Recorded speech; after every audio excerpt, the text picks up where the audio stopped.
Now things get really interesting. With the use of if-else statements, we can make decisions in our code.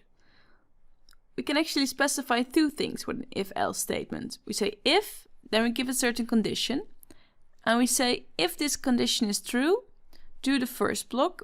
If it's not true, do the second block. And this if condition, it can be pretty much anything, as long as the result is the boolean true or false. You can see the flow of an if statement on this slide. So we start at the circle, the gray circle, pretty much in the middle of the slide. From there we go to the condition. If the condition is true, we move on to do something. If it's not true, we'll move on to do something else.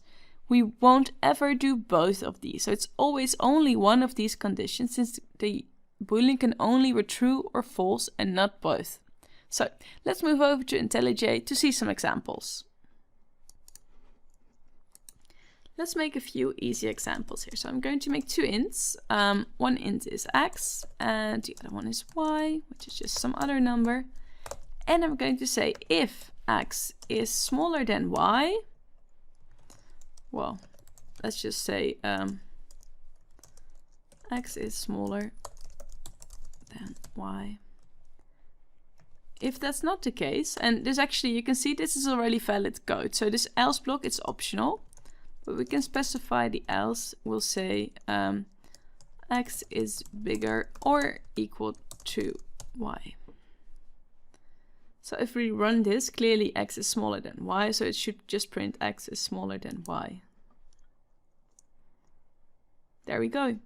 And we can make these things actually quite lengthy. So we can also say if x is smaller than y, and maybe just add some condition to it. Let's just make a string s equals something, and then we can say n s dot length is, I don't know, let's go for bigger than y. That's interesting. It says x is smaller than y and the length of s is bigger than y. And in this case, x is bigger or equal to y, or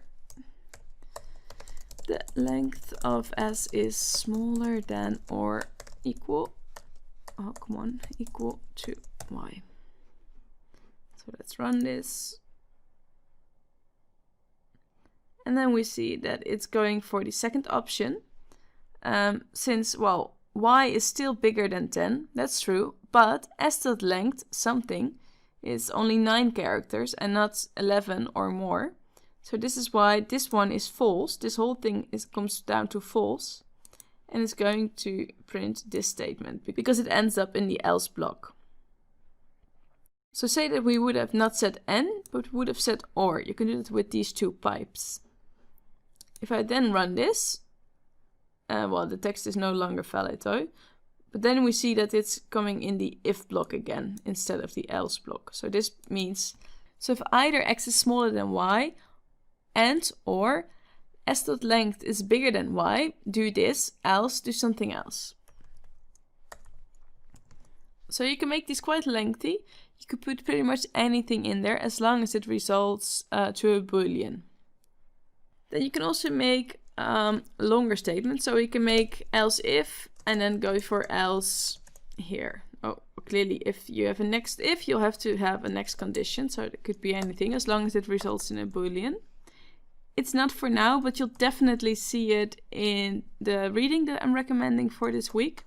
So please work yourself through this reading, do some exercises with it, practice, play around with it, and see for yourself how these if-else statements are working. If you still have any questions left, just post them under this video and I'll try to answer them as soon as possible. Good luck!